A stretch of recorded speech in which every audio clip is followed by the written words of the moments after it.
گشایش رسمی 41مین نمایشگاه بین‌المللی کتاب مالزی با حضور نخست وزیر این کشور.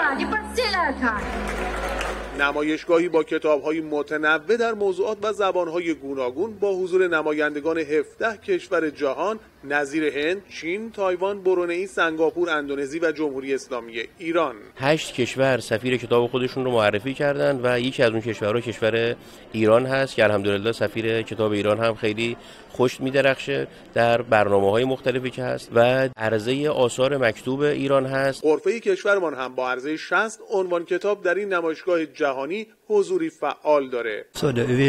من به غرفه ایران اومدم تا ضمن خرید کتاب‌های مذهبی، شعر و ادبیات فارسی با تمدن و فرهنگ اسلامی و اصیل این کشور بیشتر آشنا بشم. کتاب‌هایی که ما در غرفه جمهوری اسلامی عرضه کردیم به 2 زبان انگلیسی و باهاسا بوده که کتاب‌های باهاسامون شاعرای فارسی زبان و کتاب‌های ایران شناسی اینجا توسط مالزی استقبال زیادی شد و کلاً تمام شد.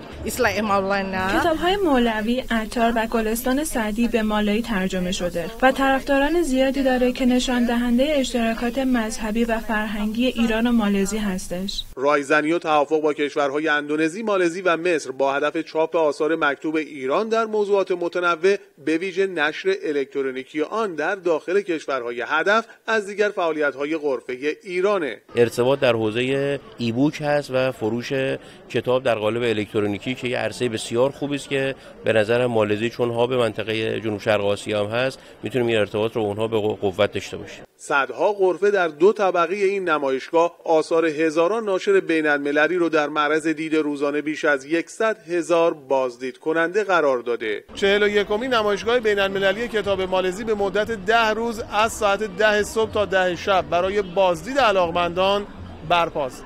اسماعیل پوراچی، خبرگزاری صدا و سیما، کوالالامپور.